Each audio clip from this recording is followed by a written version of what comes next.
Alright, I've been putting this video off for a long time. I wanted to go hunting and compare a 22 caliber slug shooter at 50 foot-pounds to a big bore pellet shooter at 150 foot-pounds. And today I used the Ataman exclusively and left this guy to the side. I already know how this one shoots. I know it shoots well. I know it's very accurate. And as an accuracy, I'll have to compare this Edgun Matador. It's shooting at 50 foot-pounds and it's achieving just above a minute of angle on 10 shot groups. I'm getting a lot of 1.5 inches, 1.25 inches, 1.1 inches, but it never quite got down to a full inch. Just a hair. I think the tightest 10 shot group I've ever got was 1.1, and I had many 5, 8 shot groups below an inch, but never a full 10 shot group at an inch. And this Ataman with pellets, I'm getting about 1.8 inches. So I already know that this one's more accurate, but can this heavy pellet hold up in the wind better? That's where I went out to find out, and I pretty much answered the question pretty clearly today, and I learned a lot. I wanted to find out, is the carnage, could you maybe, since this one's less accurate, could you maybe just clip a pigeon and it'll die? And then this one you'd have to hit perfectly. That's one question I answered today. And then how much carnage can this actually accomplish compared to this? And shot count, how serious is shot count? This one's right now getting a full 300 bar fill, I'm getting about 50. And this one at a full 300 bar fill, I'm only getting about 10. So this one's regulated at 200 bar, this one's regulated at 150 bar.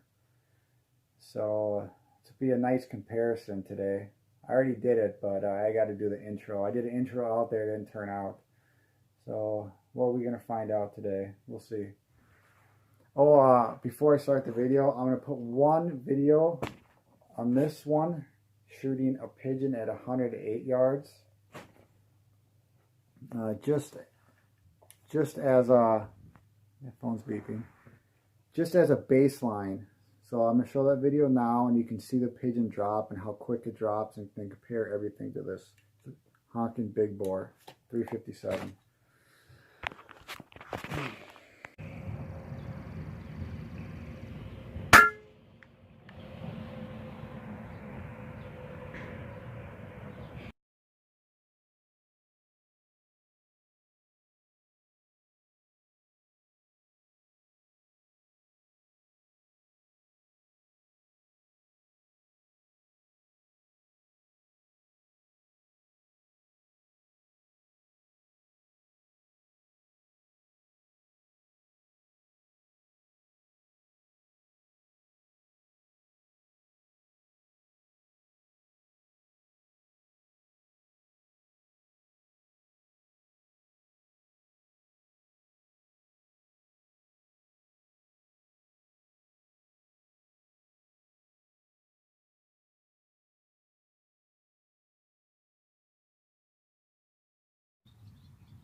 Ooh.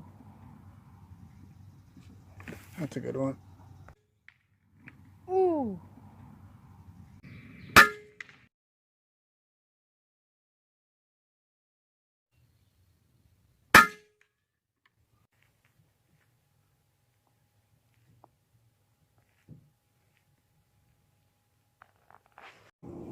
All right, this is my first attempt on the pigeon at 104 yards. There's already a pellet in the chamber.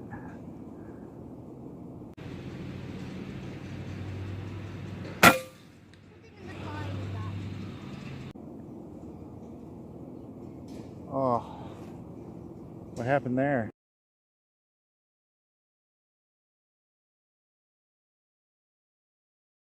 The pigeon that I just shot looks like it was still able to fly, a bunch of feathers left, and it landed back on the silo.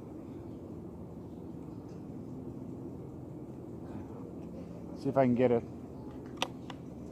It's loaded.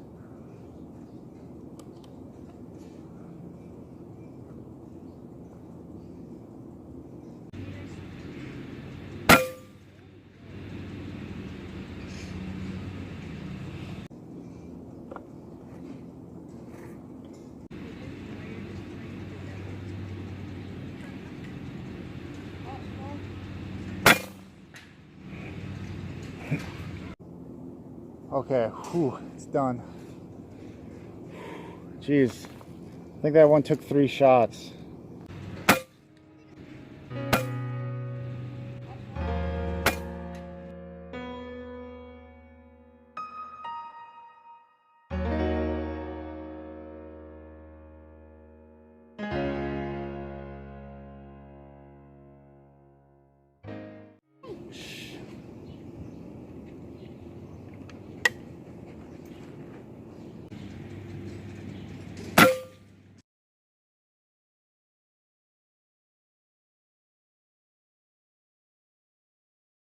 All right, I just missed a shot. I'm not sure why. I believe it was because of the wind. The wind actually picked up and it's coming from my this direction.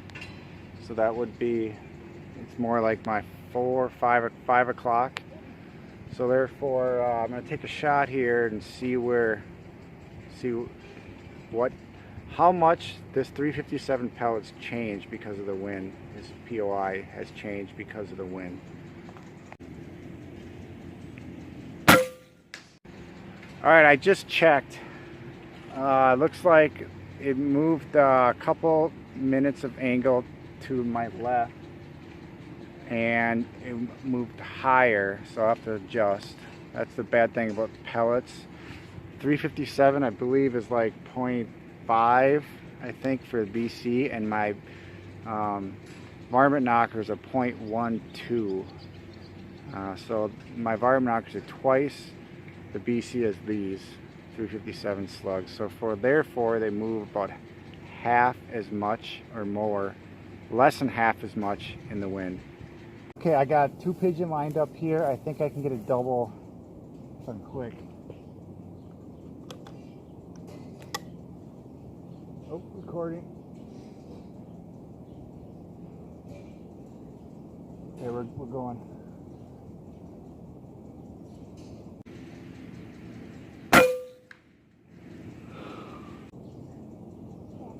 Did I get 2? Did I get both?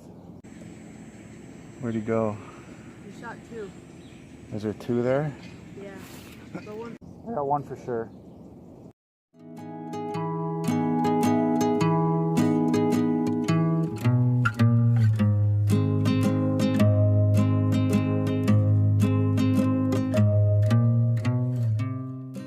Okay.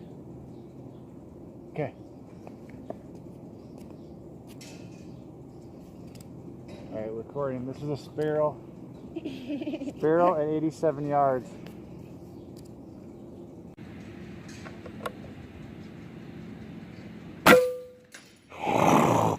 Oh.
So what did I learn?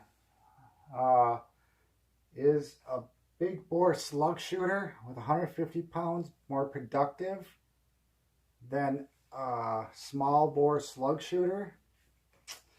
I think clearly in many categories it isn't. Here's why. First of all, I was thinking that since my Ataman's slightly less accurate than my slug shooting Edgun, because it has more power, I would be able to clip a pigeon and it would die and go down. I wouldn't have to aim at the head or the upper shoulders and neck area. I would just aim straight on the body and it would go down. Well, clearly that wasn't the case.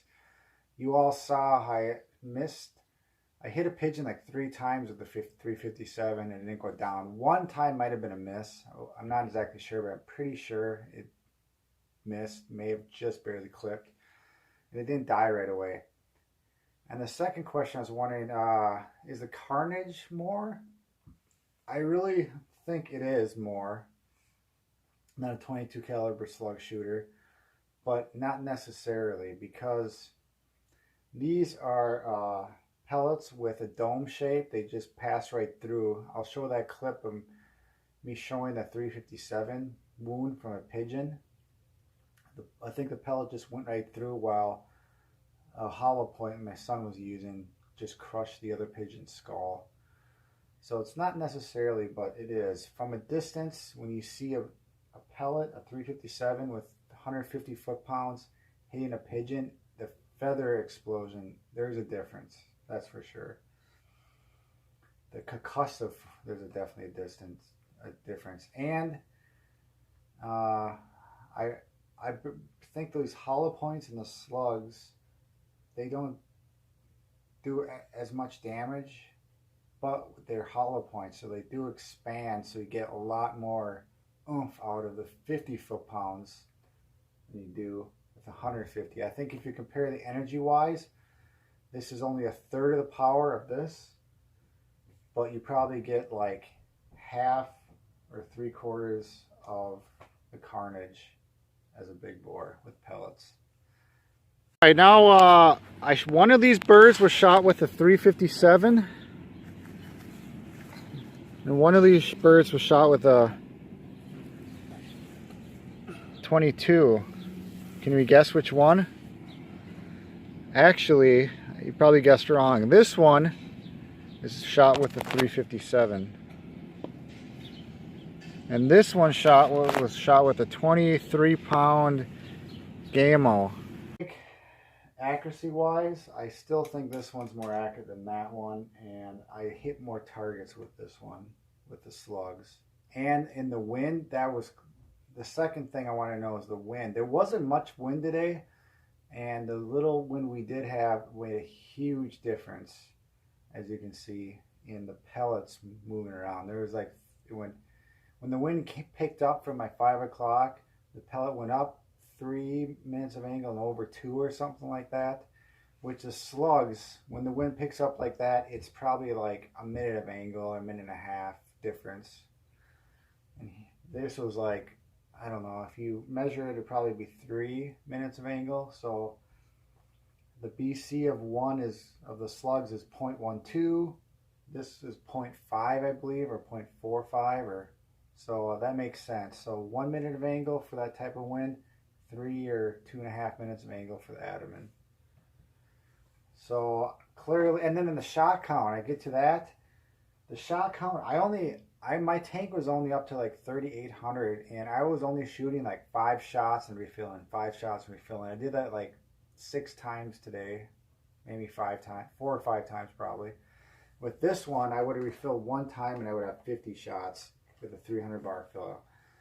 But at that fill, I probably had 30. So if my tank, I would have 30 shots with the amount of air in my tank, and this one only about 5. So that's a huge difference. So I am going to go slugs for pigeon long distance for sure. I'm still going to keep the Ataman, because one day I could waste woodchucks. I'd rather be shooting woodchucks with this thing and pellets with that power, and shorter distances and bigger game with this. Maybe hog hunting. We'll see. Hope you like the video. Thanks.